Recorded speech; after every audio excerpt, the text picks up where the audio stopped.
તો આપણી સાથે મહાનુભાવો જોડાઈ ચૂક્યા છે, મુકેશ ઓઝા અને જીતેન્દ્ર નિમાવત. આપ બંનેનું સ્વાગત છે જીએસટીવીમાં.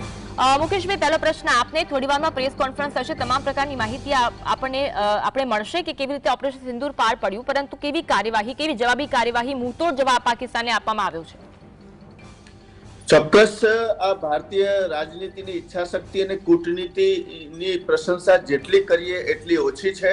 રાત્રે 1:30 વાગે આ હુમલો સ્ટાર્ટ કરવામાં આવ્યો અને અગાઉ આપણે ગઈકાલે જોયું કે આખા દેશની અંદર એવા મેસેજ હતા કે આપણે આવતીકાલે એટલે કે આજે 7 તારીખે ડ્રીલ થવાની છે અને આખા ડ્રીલના સમાચાર આખા ભારતની અંદર હતા અને આ વાતને પાકિસ્તાન સમજી ન શક્યું અને ભારતીય સેનાએ એનો જવાબ આપી દીધો. અને જવાબ જે જગ્યાએ આપ્યો છે કે જે આતંકીઓના આકા હતા, એ આકા બુરહાનપુર એટલે કે આપણા બિકાનેર, રાજસ્થાન બિકાનેરથી માત્ર 100 કિલોમીટરના અંતર ધરાવતું બુરહાનપુર ઉપર હુમલો કર્યો છે. 3 જે મોટા આતંકવાદીઓના અડ્ડા હતા કે જેમનું એ મોટું સ્થાન હતું, એવા સ્થાનને નેસ્ત નાબૂદ કર્યો છે. સૈનિકોની ઈચ્છા શક્તિને સલામ આપણે આજે કરીએ છીએ, વિજય દિવસ તરીકે આપણે ઉજવીએ.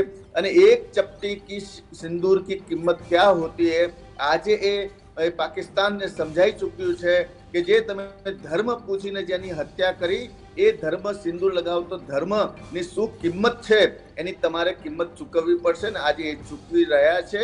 અને હજુ જો પાકિસ્તાન એવો કોઈ પ્રયત્ન કરશે, પ્રયાસ કરશે, તો ભારતીય સેના પૂર્ણ રીતે તૈયાર થઈ અને બેઠી છે.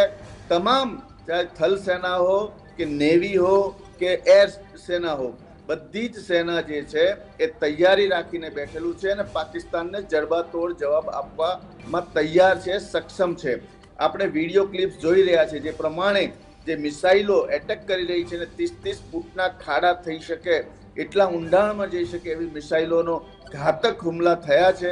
અને એ હુમલાથી પાકિસ્તાનને સમજાઈ જવું જોઈએ કે જે પ્રકારે મુનીરની ભાષા અને પાકિસ્તાનની ભાષા જે પ્રમાણે બોલાઈ રહી હતી અને આટલી 9 મિસાઇલો છૂટી, 9 જગ્યાએ હુમલા થયા, 9 જગ્યાએ આટલા 90 જણની મોત થયા, ત્યાં સુધી પાકિસ્તાનને હજુ શું કરવું એવી સૂઝબૂઝ નથી. એ હજુ વિસામણમાં છે. અને એ પરિસ્થિતિમાં અત્યારે જે પાકિસ્તાન પસાર થઈ રહ્યું છે, વિશ્વ એને દેખી રહ્યું છે. અને જેવો હુમલો થયો, અમેરિકાએ તરત ટ્વીટ કરીને કીધું કે આ જે હુમલો છે એ બદલાની ભાવનાનો હક છે, બદલો લેવાનો હક છે ભારતને, અને એને લીધો છે. એટલે એક પ્રકારે અમેરિકાનું અને વિશ્વના તમામ દેશોના સમર્થનમાં ભારતની તાકાતમાં ઉમેરો થયો છે. ભારતની સૈન્ય શક્તિને ઓછી આંકી શકાય એમ નથી. અને હવે પાકિસ્તાનને પણ એ સમજાઈ ચૂક્યું છે કે એક બેહાલ પાકિસ્તાન, કટોરો લઈને ભીખ માંગતું પાકિસ્તાન પાસે ફંડ નથી, સૈન્ય પરિબળ શક્તિ માટે એની પાસે દારૂગોળો નથી.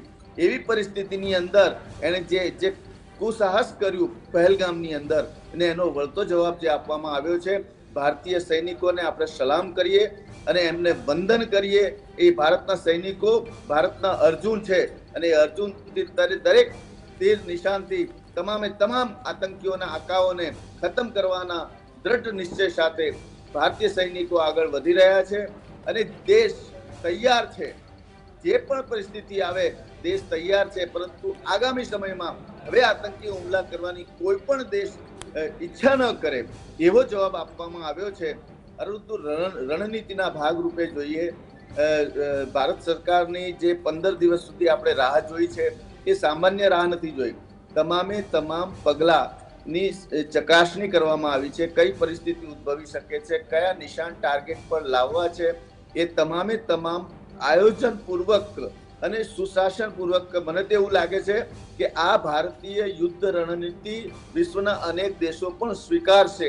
એટલી ગંભીરતા પૂર્વક આ યુદ્ધની રણનીતિ લઈ અને પાકિસ્તાનને આકરો જવાબ આપવામાં આવ્યો છે.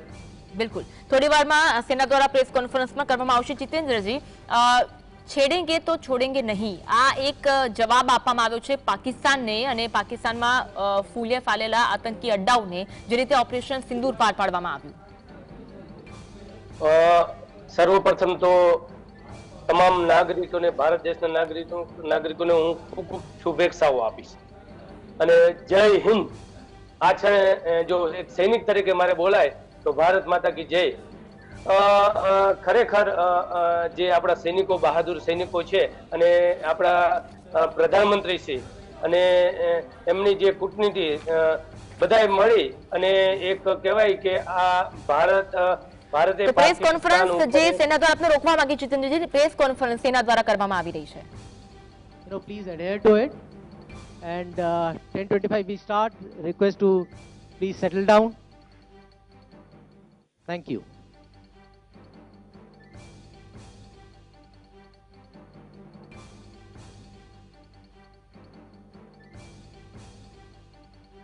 પ્રેસ કોન્ફરન્સ કરવાની છે અને એ તમામ જાણકારી આપવાની છે. ઓપરેશન સિંદૂર જે પાર પાડવામાં આવ્યું, કેટલા આતંકીઓને નેસ્તનાબૂદ, કેટલા આતંકીઓના અડ્ડાને નેસ્તનાબૂદ કરવામાં આવ્યા, કેટલા આતંકીઓ માર્યા ગયા છે, તમામ જાણકારી કેવી રીતે ક્યાં આ ઓપરેશન પાર પાડવામાં આવ્યું, તમામ પ્રકારની જાણકારી સેના તેમની પ્રેસ કોન્ફરન્સ થકી આપણને આપશે. જીતેન્દ્રજી, આપ કહી રહ્યા હતા જે ઓપરેશન ને લઈને, ઓપરેશન સિંદૂર જે પાર પાડવામાં આવ્યું છે સેના દ્વારા, આપણને આપણી સેના પર ગર્વ છે. જરૂર. જે આજે ઓપરેશન સિંદૂર જે નામ આપવામાં આવ્યું છે અને એ પાર પાડવામાં આવ્યું છે, એમાં લગભગ 9 જેટલા આતંકવાદી ઠેકાણાઓ ઉપર આપણે આજે હુમલો કર્યો છે. અને ખરેખર આની કહેવાય ને પહેલેથી જ આ એક ગુપ્ત રીતે ઓપ અપાઈ ગયો હતો અને આજે જે પાર પાડ્યું છે એના માટે હું તમામને ખૂબ ખૂબ ધન્યવાદ.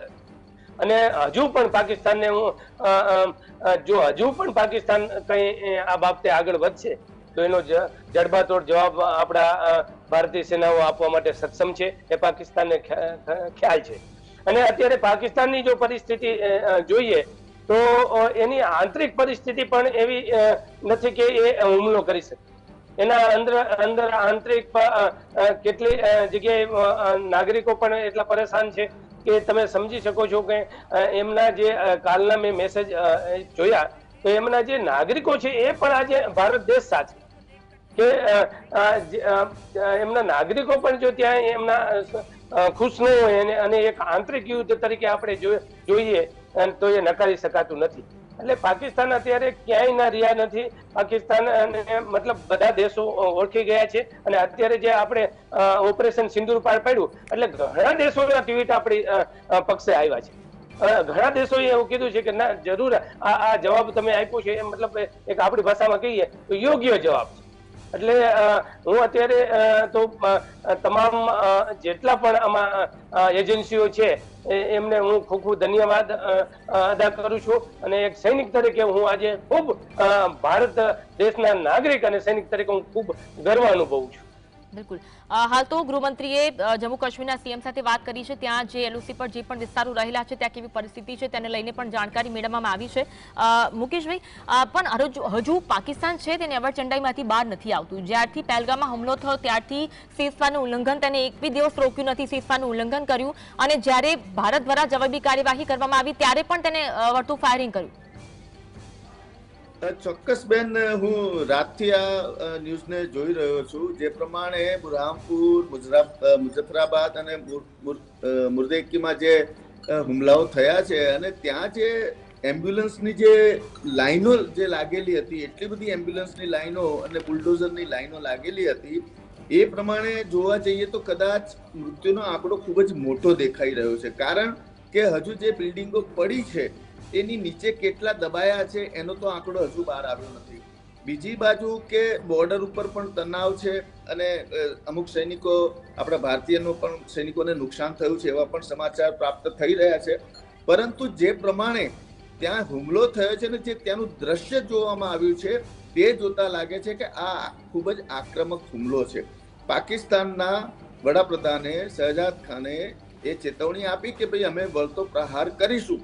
તો વળતો પ્રહાર કરવા માટે તમારી પાસે 15 દિવસ હતા, ભારતીય તૈયારીઓ હતી, તો તમારું રડાર ક્યાં ગયું, તમારું તંત્ર ક્યાં ગયું?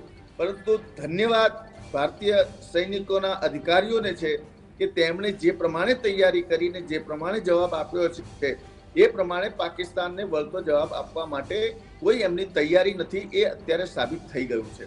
આપણા નેવીના જે પણ જહાજો છે આપ જોઈ શકો છો કે બિલકુલ તૈયાર, મિસાઇલ તૈયાર રાખીને બેઠેલા છે.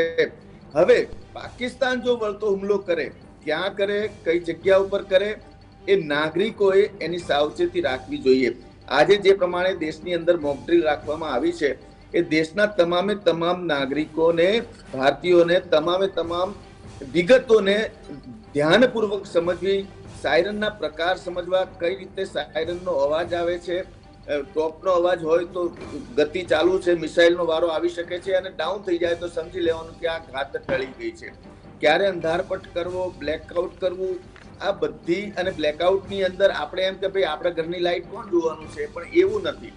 એ નિશાન ત્યાં ત્રાટકી શકે છે. એટલે તમામ કાળજી આપણા ભારતીયોને આ ટ્રેનિંગ રૂપે કદાચ સરકારના પ્રયત્નો થકી તમામ લોકો એને સમજે તો એનું પરિણામ પણ સારું આવે અને આપણા ભારતીય સૈનિકોને ખૂબ જ મદદરૂપ થતું હોય છે. બિલકુલ. હવે જે રાજનાથ સિંહે તરત ટ્વીટ કરીને કીધું જય હિન્દ. મારા દેશના તમામ નાગરિકોને કહેવું છે કે આજે આપણે કોઈને ફોન કરીએ તો હાય હલો નહીં, પણ જય હિન્દ બોલવાનું શરૂ કરો. જય હિન્દ અને ભારત માતા કી જય. અને દેશના સૈનિકો માટે જુસ્સો એવો પેદા કરો કે એ લોકો જાય. પાકિસ્તાનની અંદર સૈન્યમાંથી હજારો લોકો નોકરી છોડી રહ્યા છે, પરંતુ ભારતની અંદર જો એક અવાજ ઉઠાવવામાં આવે કે ચાલો યુદ્ધ લડવા જઈએ, તો ભારતનો તમામ નાગરિક બોર્ડર ઉપર જવા તૈયાર છે. આ ભારતીય દેશનો જુસ્સો છે. આવા જુસ્સા ઉપર ભારતીય દેશ સૈન્ય તાકાત લડી રહ્યું છે. વાત ઇકોનોમીની કરીએ તો ભારત અને પાકિસ્તાનની ઇકોનોમી સ્થિતિમાં પાકિસ્તાન ખૂબ જ નબળું છે. સૈન્ય તાકાતમાં 9 ગણી તાકાત વધુ ધરાવતું ભારત પાકિસ્તાન કઈ જ કરી શકે એમ એવી સંભાવના એમની પાસે નથી. બીજું કે આ યુદ્ધ હવે છેડાઈ ગયું છે, અને જો વળતો હુમલો થાય તો એ સૈન્ય હુમલો ગણી શકાય અને યુદ્ધ ડિક્લેર થઈ શકાય. અત્યાર સુધીની થયેલી સ્ટ્રાઇકને સર્જિકલ સ્ટ્રાઇક તરીકે ગણવામાં આવે છે, કારણ કે ભારતીય સેના એ પાકિસ્તાનની અંદર પ્રવેશ કરીને હુમલો નથી કર્યો. અને જો કદાચ બોર્ડર ઉપર, તનાવ ઉપર જો હુમલો થાય, જે પ્રમાણે કારગિલ ઉપર આવી ગયા હતા અને કારગિલ જેમ પાછી લીધી, એ પ્રમાણે જો હુમલો થાય તો ભારતીય સેના પીઓકે ની તમામ જે એલઓસી લાઈન છે એને ભંગ કરી આખા પાકિસ્તાનની અંદર ભારતીય સેના પ્રવેશી શકે છે. ત્યારે એ યુદ્ધ થાય ત્યારે પાકિસ્તાનના 4 ટુકડા નિશ્ચિત છે. અને મજાની વાત એ છે કે જે બલુચિસ્તાનના લોકો છે, ગિલગિત પાકિસ્તાનના લોકો છે, જે સિંધના લોકો છે, એ તમામે તમામ ત્યાંની જે લોકલ સેનાઓ છે, એ સેનાઓ પણ ભારતીય યુદ્ધની તૈયારી ને સમર્થન આપી રહ્યા હતા અને ભારતીય જવાબની રાહ જોઈ રહ્યા હતા. હવે ત્યાંનું આંતરગ્રહ યુદ્ધ શરૂ થઈ જશે. આજથી જ આપણને સાંજથી સમાચાર સાંભળવાના પ્રાપ્ત થઈ જશે કે કયા પ્રકારનું ત્યાં આંતરિક ગૃહ યુદ્ધ શરૂ થઈ રહ્યું છે. એટલે એક પ્રકારે પાકિસ્તાનની સૈન્યની મુનિની મનોસ્થિતિ જો આજે એનો ચહેરો જોવામાં આવે તો ઉતરેલી કઢી જેવો ચહેરો આજે એનો જોવા મળે. એટલે એના પરિવારને તો વિદેશ મોકલી દીધા, પરંતુ દેશના નાગરિકોને મરવા મૂકેલા એવા મુનિને જવાબ આપવો પડશે અને ભારતીય સેના જવાબ આપવા માટે તત્પર છે. બિલકુલ. તો તમામ ભારતીય નાગરિકને આપણી સેના પર ગર્વ છે. થોડી વારમાં જે પ્રેસ કોન્ફરન્સનું પણ આયોજન કરવામાં આવ્યું છે, જેમાં થોડી વારમાં પ્રેસ કોન્ફરન્સ થશે, જેમાં 2 મહિલા અધિકારી પણ સામેલ થાય તેવા સમાચાર ટીવી